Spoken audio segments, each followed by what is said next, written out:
Hello, good morning, students. Today in 11th class mathematics, we are continuing exercise 9.1. Exercise 9.1 में we have completed up to question number 13. आज अभी हम लोग question number 14 से start कर रहे हैं. क्वेश्चन नंबर 14 देखना. अब इसमें क्वेश्चन नंबर 14 में क्या दिया है? Insert 5 numbers between 8 and 26. 8 और 26 के बीच में 5 नंबर्स इंसर्ट करने हैं such that the resulting sequence is an AP. इसके बीच में अब ये अच्छे समझना, 8 और 26 के बीच में 5 नंबर्स अभी हम लोग इंसर्ट कर रहे हैं. Since we are not knowing the numbers, we are naming these as A1, A2, A3, A4 and A5. और कैसे नंबर्स? अब 8 और 26 के बीच में तो कोई ऐसा भी डाल सकता है, 9, 10, 11, 17, 23, 26. अब ये 5 नंबर डालने देगा तो ये 5 नंबर्स अभी हम लोगों ने इंसर्ट कर दिए. लेकिन इन्होंने बोला ये पूरा का पूरा जो रिजल्ट आएगा that should be an AP. So is this an AP? तो 8, 9, 10, 11 तो दिख रहा है लेकिन इसके बाद नहीं दिख रहा. सो this is not an AP. So the numbers which are to be inserted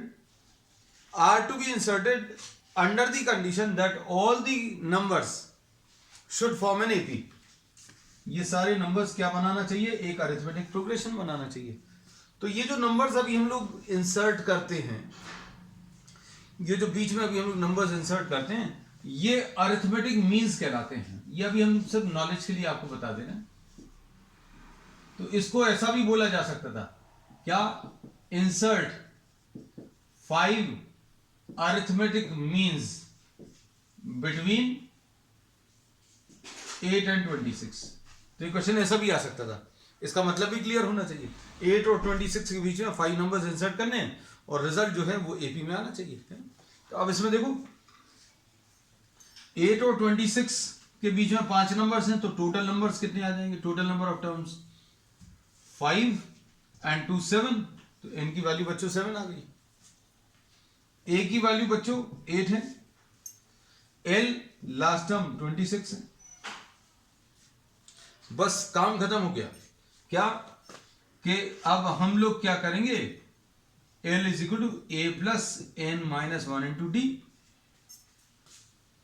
last term 26, a first, n minus 1, 7 minus 1 into D. तो यह आ जाएगा 18 is equal to 6d. d की वैल्यू 3 आ जाएगी.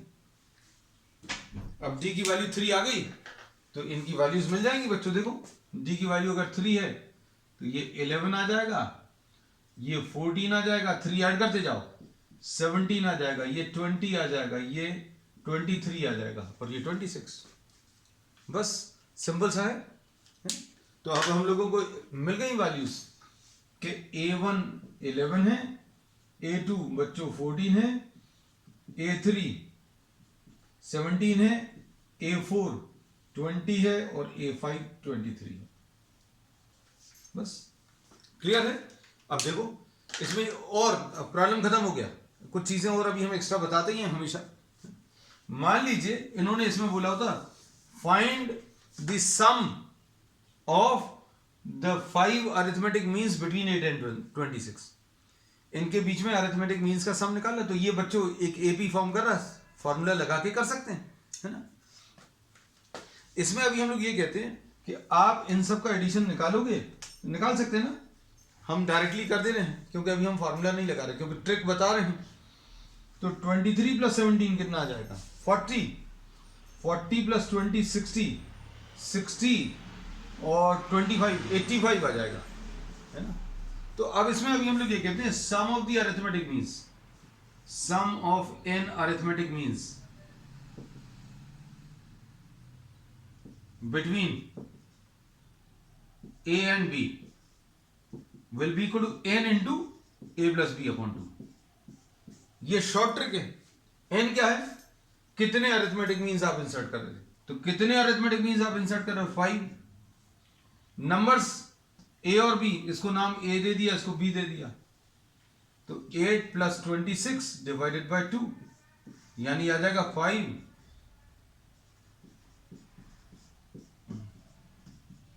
Without actually calculating these means, आप इनको निकाले बिना अगर इन सबका एडिशन निकालना तो ये डायरेक्ट फॉर्मूला।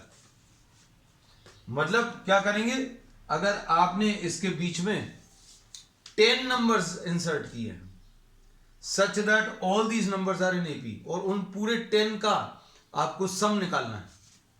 वो जो 10 नंबर्स आपने इंसर्ट किए वो किस कंडीशन के साथ इंसर्ट किए कि ये सारे के सारे एपी में आ रहे हैं।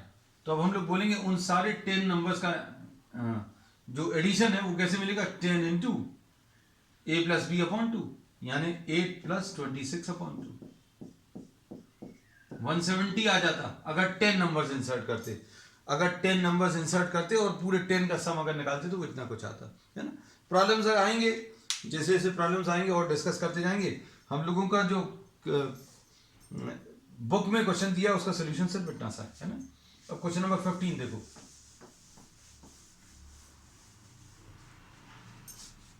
अच्छा, इसमें एक चीज और बता दें बच्चों, चलो क्वेश्चन नंबर 15 में ही बता देंगे। इफ, अब अरिथमेटिक मीन ए और बी के बीच में, अच्छे सुनना, ए और बी के बीच में अगर एक ही नंबर इंसर्ट कर रहे हैं such that all the three are in AP, then this single number will be called the arithmetic mean of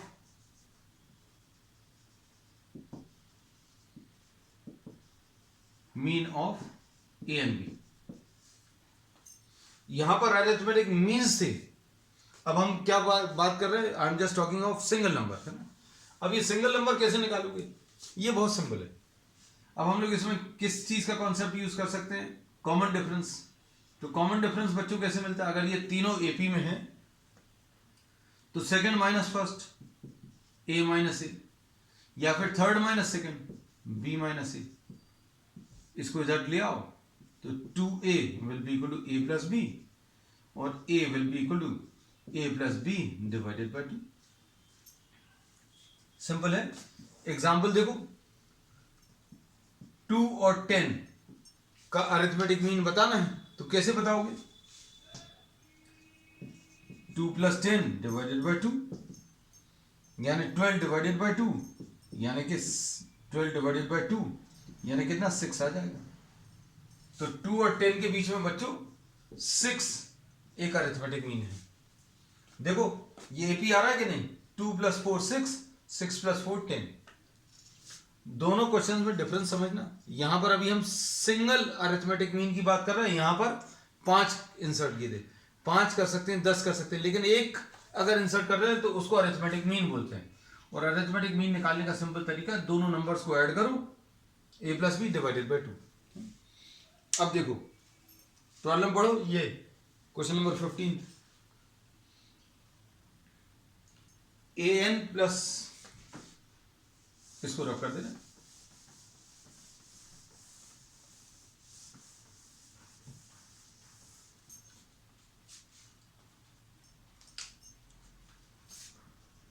a to the power of n plus b to the power of n upon a to the power of n minus 1 plus b to the power of n minus 1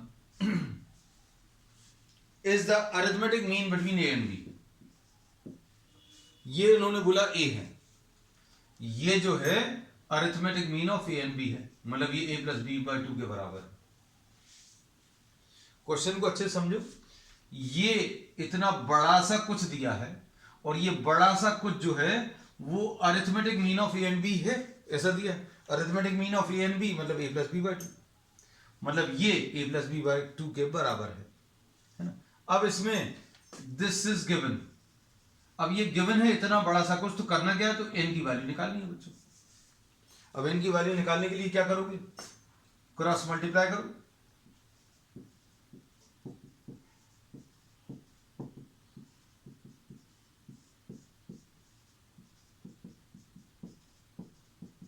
कैसा कुछ आ गया, ये इधर multiply हो गया, ये इधर multiply हो गया। सिंप्लीफाई करो बच्चों, सिंप्लीफाई करने पर ये क्या आ जाएगा, ये आ जाएगा 2a to the power of n plus 2b to the power of n is equal to a, अगर इससे मल्टीप्लाई होगा तो a into A to the power of N minus one plus A B to the power of N minus one plus B A to the power of N minus one plus B into B to the power of N minus one. क्या किया है बच्चों, इसमें brackets open करें, ए इससे और इससे multiply किया, फिर बी इससे और इससे मल्टीप्लाई कर दी, है ना। तो सॉल्व करने पर क्या आएगा, 2a to the power of n plus 2b to the power of n is equal to a to the power of n, सबको इधर भी ले ले आएंगे, plus a b to the power of n minus one plus b a to the power of n minus one plus ये कितना आ जाएगा, बेस सेम अगर है तो पावर जेड हो जाएंगे, 1 प्लस n माइनस वन यानी b to the power of n। सारे टर्म्स को लेफ्ट साइड पे ट्रांसफर करो तो क्या आएगा, 2a to the power of n minus a to the power of n, इधर ट्रांसफर कर ले रहे लो, ये सारे टर्म्स माइनस में आ जाएंगे, इक्वल टू 0। क्या बचेगा, a to the power of n plus b to the power of n minus a b to the power of n minus one minus b a to the power of n minus one is equal to 0। अब देखो इसको solve करना शुरू किया तो अभी भी बड़ा सा कुछ आ रहा है ना, n की वैल्यू तो दिख ही नहीं रही कहीं दूर दूर तक। अब देखो क्या होगा, अच्छे से देखना,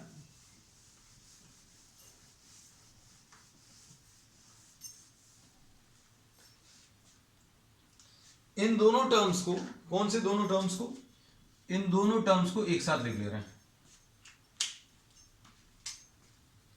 a to the power of n minus one into A to the power of a to the power of one, इसको ये लिख दिया, minus b a to the power of n minus one plus, अब इन दोनों को लिखो, b to the power of one into b to the power of n minus one minus a b to the power of n minus one equal to 0। देखो terms को, सिर्फ a to the power of n को ऐसा break कर लिया, क्यों break कर लिया, क्योंकि इन दोनों में से a to the power of n minus one common लेंगे, a to the power of n minus one common, a minus b बचा, इधर b to the power of n minus one common लो, b to the power of n minus one common लेंगे, ये अगर बाहर निकाला बच्चों ध्यान से देखना, दिख रहा है, इसको बाहर निकाल लो, b माइनस ए बचेगा, लेकिन हमें a माइनस बी चाहिए, तो क्या कर रहे हैं, b to the power of n minus one common, तो a माइनस बी आएगा। अब a minus b into A to the power of n minus one,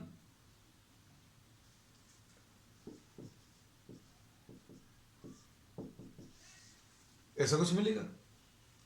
इससे क्या मिलेगा बच्चों, इससे a minus b is equal to 0, इससे a to the power of n minus one minus b to the power of n minus one is equal to 0, इससे तो a equal to b मिलेगा, तो ये तो इसका कोई मतलब ही नहीं कैलकुलेशंस का, a और b अगर इक्वल है तो बीच में कोई नंबर तो आएगा ही नहीं, अगर दो नंबर्स a और b इक्वल हैं 8 और 8, इनके बीच में कोई नंबर तो नहीं आने वाला 8 और 8 के बीच में, तो इसको सॉल्व करें,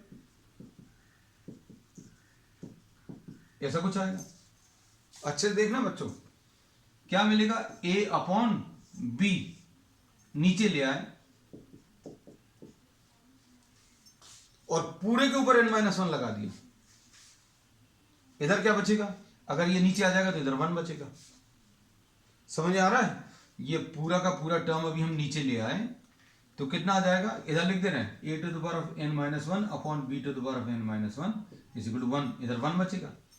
अब इसको पूरे के ऊपर to the power of n minus one लिख लिया, और 1 को क्या लिख दे रहे हैं, a upon b to the power of 0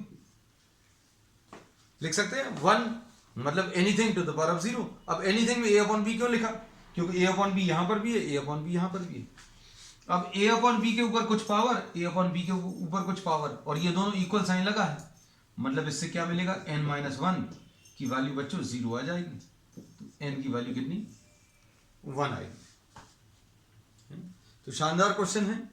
अब इसकी शॉर्ट ट्रिक अभी हम बहुत सारी चीजों की बताते चलते हैं। तो इसमें बच्चों अभी हम लोग ये कहते हैं कि आपको ये प्रॉब्लम ऐसा दिया है, हमें एग्जामिनेशन में अगर आपको पूछना है 1 मार्क में, तो अभी हम सिंपल क्वेश्चन को चेंज कर देंगे, a to the power of n plus 1 plus b to the power of n plus 1 upon a to the power of n plus b to the power of n।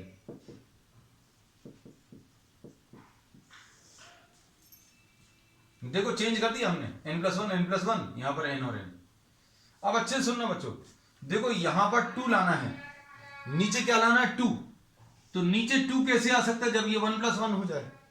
अब ये 1 कब हो जाएगा, ये 1 तब होगा जब इसका पावर 0 हो जाएगा, मतलब n minus 1 बच्चों इक्वल टू 0। खत्म हो गया क्वेश्चन। अब रख कर देख लो, n minus 1 is equal to 0, मतलब n की वैल्यू 1, n की value 1 plus 1, sorry a to the power of 1 plus b to the power of 1 upon a के ऊपर 0 प्लस b के ऊपर 0। आ गया आंसर। इधर देखो इस क्वेश्चन को, इसमें 2 बनाना है तो कैसे बनाएंगे बच्चों, नीचे 1 प्लस 1 आएगा और 1 आना है तो कैसा लिखेंगे, मतलब इसमें n की वैल्यू बच्चों कितनी आ जाएगी, 0 आ जाएगी।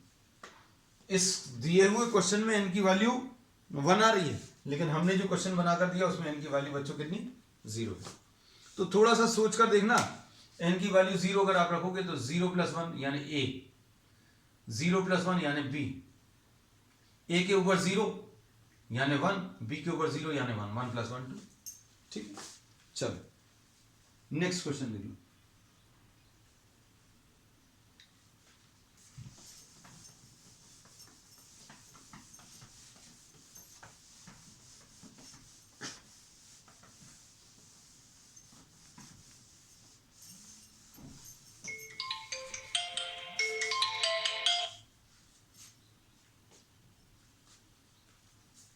नेक्स्ट क्वेश्चन बच्चों,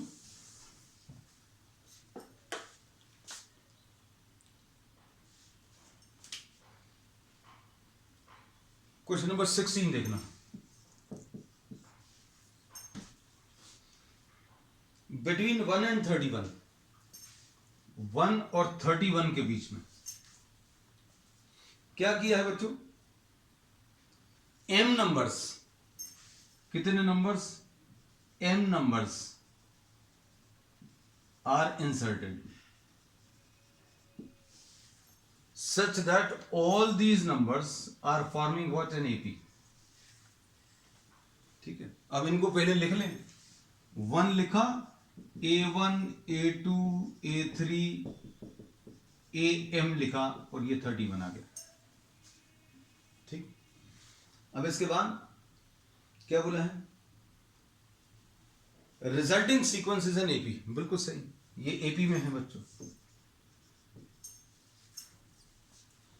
उसके बाद क्या बोला है, सेवेंथ मीन, सेवेंथ वाला मीन और m माइनस 1th मीन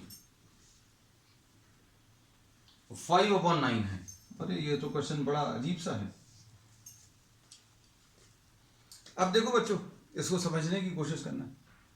ये तो गिवन वाला डेटा है और आपको m की वैल्यू निकालनी है। अब कितने नंबर ऑफ टर्म्स हैं बीच में, ये m है, कितने हैं m, और ये 2 और हैं, है ना, तो टोटल नंबर ऑफ टर्म्स कितने आ जाएंगे बच्चों, m, ये m अंदर के और +2, तो total number of terms AP के m+2 आ जाएगा। फर्स्ट टर्म कितना है, फर्स्ट टर्म 1 है, लास्ट टर्म कितना है 31, पहला टर्म 1 है, आखिरी टर्म 31 है। तो क्या लिखोगे बच्चों, इसमें ऐसा लिखेंगे, क्या लिखेंगे, L is equal to A plus n minus 1 into d, values रखो, 31 is equal to 1 plus n कितना है, m+2 माइनस 1, n की value, number of terms clear रहने चाहिए। m तो नंबर्स इंसर्ट किए थे और ये 2 नंबर्स हो रहे थे, m+2 लिखा हुआ है। टोटल नंबर ऑफ टर्म्स कितने आएंगे, आपने मान लीजिए 10 इन 2 नंबर्स के बीच में डालें, you are inserting 10 numbers between these two, तो 10 तो इंसर्ट किए और 2 और ऐड कर लो, है ना। तो जितने नंबर ऑफ टर्म्स आपने इंसर्ट किए हैं प्लस 2 और कर लीजिए। अब इसके बाद देखो, 31 minus 1 is equal to m+1 into d. अब d की वैल्यू 30/m+1, एक तो इक्वेशन ये आ गई, इसको अभी हम लोग फर्स्ट बोल दे रहे हैं और इसको सेकंड। अब देखो प्रॉब्लम में आपको क्या पूछा है, they are asking for m।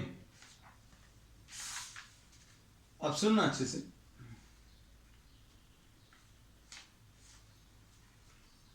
देखना। अब इसमें अभी हम लोग बोलेंगे सेवेंथ वाला मीन कैसे मिलेगा। अब देखो अगर d मिल जाता है, सपोज फॉर एग्जांपल d अगर आप देखो तो ये 1 में अगर आप d ऐड करोगे तो a प्लस डी, पहला mean, first mean will be a plus D. Second वाला कैसे मिलेगा, इसमें फिर से d ऐड कर दो। किसी के मन में ये तो नहीं आ रहा कि nth टर्म का फॉर्मूला n-1 इंटू डी आता था, बिल्कुल सही आ रहा है, लेकिन ये जो a2 है ये सीरीज का तीसरा टर्म है, 1 2 एंड 1 3, तो इसको भी हम लोग ऐसा लिखेंगे, third term will be a plus 2d। Fourth term 1 2 3 और 1 4, फोर्थ टर्म यानी a3 कैसे मिलेगा, a प्लस 3d। मतलब जो भी मीन आप निकाल रहे हो, जैसे 2 निकाला तो 2d, 3 निकाला तो 3d, और ये कितना आ जाएगा 1 प्लस 3d। अब इसमें कैसा लिखोगे बच्चों, देखो a7 upon am-1 is equal to 5/9 है। अब इसको कैसा लिखोगे, इसको भी आप लिख लोगे क्या, a प्लस 7d, और इसको क्या लिख लोगे, a plus m-1 into D. बस खत्म हो गया प्रॉब्लम।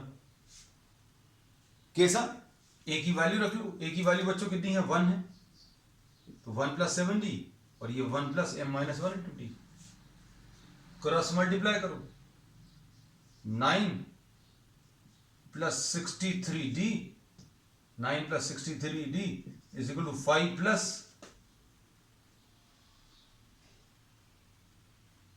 5 इंटू,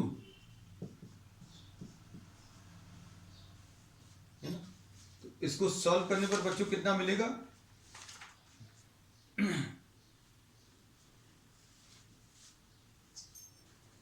इसमें d की वैल्यू कितनी है, d की वैल्यू रख लो, d की वैल्यू कितनी है 30 अपॉन m+1। इधर सॉल्व कर दे रहे हैं अभी हम इसको,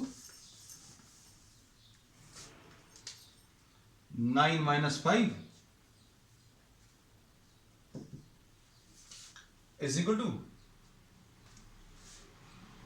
5m माइनस 5d, ठीक, और माइनस 63d। देख लो अच्छे से, ये 9 माइनस 5 हो गया और ये 5m minus 5m minus 5d, ठीक, तो ये कितना आ जाएगा 4 is equal to 5m minus 68d। d की वैल्यू रख लो बच्चों कितनी आएगी, 4 is equal to 5m minus 68 into d की वैल्यू 30 अपॉन m+1 है।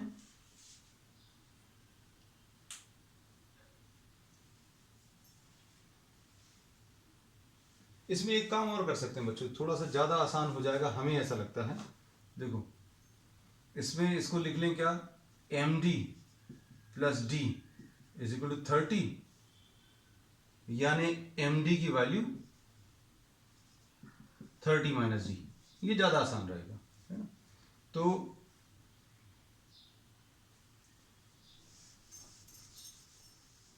इस इधर से सॉल्व कर देना, तो देखो कितना आएगा,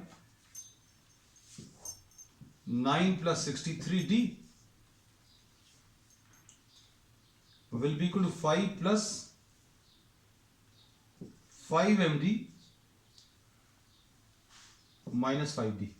हाँ अब इजी हो गया, md की वैल्यू कितनी 30 माइनस d रख लो, 9 plus 63d is equal to 5 plus 5 into md कितना है 30 माइनस d। हाँ अब इजी हो गया, देखो इससे d मिल जाएगा आसानी से। तो ये कितना आ जाएगा 9 minus 5 plus 63D is equal to 150 minus 5D minus 5D, है ना। तो ये आ जाएगा 4 plus 63D is equal to 150 minus 10D। तो ये कितना आ जाएगा बच्चों 73D sorry is equal to 146, मतलब D की वैल्यू बच्चों 2 आ गई। D की वैल्यू 2 अभी आप इसमें रख दो, सॉल्व हो जाएगा। कहां पर कर दे, यहां पर कर दे रहे हैं। अब चूंकि ये मिक्सअप नहीं हो जाए इसलिए अभी हम इसको अलग कलर से कर दे रहे हैं। 2 is equal to 30 upon m plus 1, तो m plus 1 will be equal to 30 upon 2, यानी m plus 1 is equal to 15। m की वैल्यू बच्चों कितनी आ जाएगी 14। बस इतना ही सा है। नेक्स्ट क्वेश्चन देख लो बच्चों, है ना। तो this was a very good question. पूरी एक्सरसाइज का हमारे ख्याल से सबसे अच्छा क्वेश्चन यही था। क्वेश्चन 17 देखो।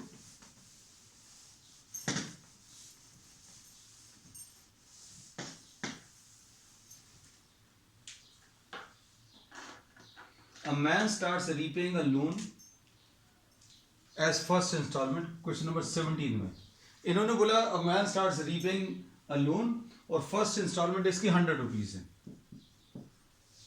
फिर क्या कर रहा है, increases the instalment 5 by every month, 105, 110। पहला इंस्टॉलमेंट 100, फिर हर बार ये 5 रुपीज इंक्रीज कर रहा है। तो फर्स्ट इंस्टॉलमेंट 100, तो अगला 105, अगला 110 एंड सो ऑन। अब इसमें इन्होंने बोला 30th इंस्टॉलमेंट पूछा है, तो A30 बताना है। ये तो बहुत ही सिंपल क्वेश्चन आ गया गलती से। इतना अच्छा क्वेश्चन करने के बाद A की वैल्यू बच्चों 100 है, D की वैल्यू 5 है, A30 बताना है, तो ये आ जाएगा A प्लस 29D। A की वैल्यू 100 प्लस 29 इंटू 5, है ना। बस अब आप इसको सॉल्व कर लो, तो ये कितना मिलेगा आपको सॉल्व करने पर। ये आ जाएगा 35 सा 150, मतलब 145 आएगा। 145 plus 100 245, this will be the answer. Expected नहीं था इतना इजी प्रॉब्लम। अब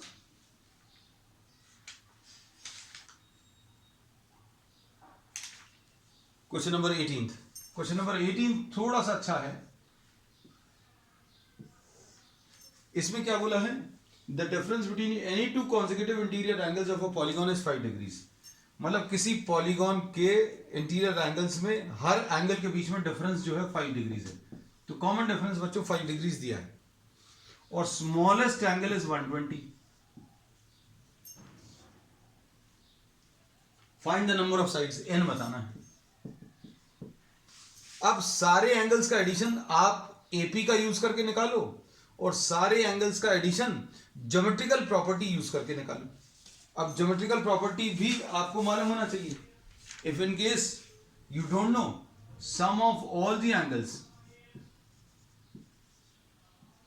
सम of all the angles is n-2 into 180, ऐसा कुछ होता है। चेक करके देख लेना। मान लीजिए कई बार अभी हमें याद नहीं आता कि अरे यार ये सही है कि नहीं, तो इनकी वैल्यू 3 के लिए चेक कर लो। 3 - 2 मतलब 1 इंटू 180, तो ट्राइंगल का तीनों एंगल्स का एडिशन 180 होता है। सही हो गया है, तो चेक करके देख लेना वहां पर। अब इसमें n/2 आ जाएगा 2a, 2 into a plus n-1 into d।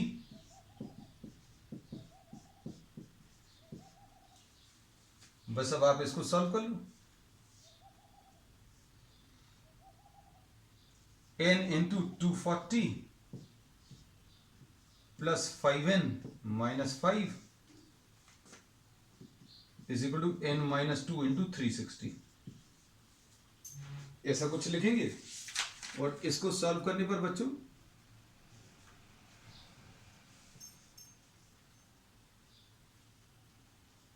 n into 240,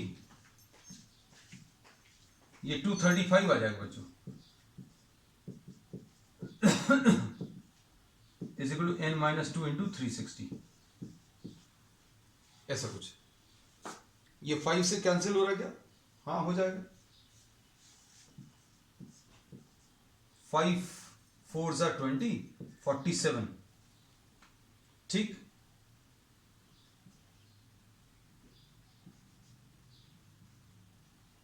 इधर फिर n बचेगा,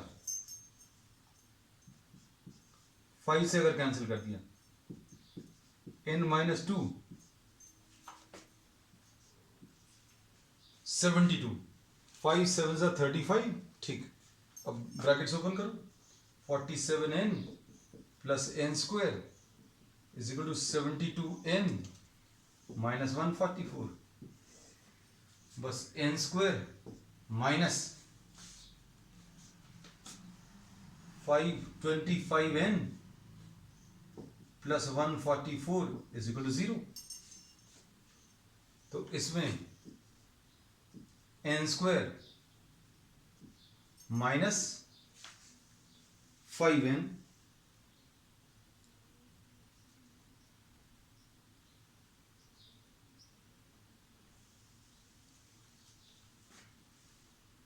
n square minus 9n minus 16n plus 144 is equal to 0। तो n into n minus 9 minus 16 into n minus 9 is equal to 0। तो n की value 9 और n की value 16। तो इसमें अब ये चीज जरूर चेक कर लेना बच्चों, nth टर्म जो है इसका 180 से ज्यादा नहीं होगा। nth टर्म जो है मतलब एंगल जो है किसी भी पॉलीगॉन का इंटीरियर एंगल 180 से ज्यादा पॉसिबल नहीं है ना। इसमें nth टर्म कैसे निकालोगे? 9th term, this will be a plus 8d, 16 term a plus 15d, a कितना 120 प्लस 8 इंटू 5 40, ये 160 आ गया। तो ऑब्वियसली ये नॉट पॉसिबल होगा। क्यों? ये कितना आ जाएगा बच्चों? देखो 120 प्लस 15 इंटू 5, ये 75 आ जाएगा, ये 195। तो this will not be possible. So n की value is what? n is equal to what? 9। तो total number of sides in the polygon will be 9। So this is the answer. तो बच्चों अब आज के लिए इतना ही। We will continue with what the geometric progression, और we'll start with the geometric progression of the next one. That's all for today.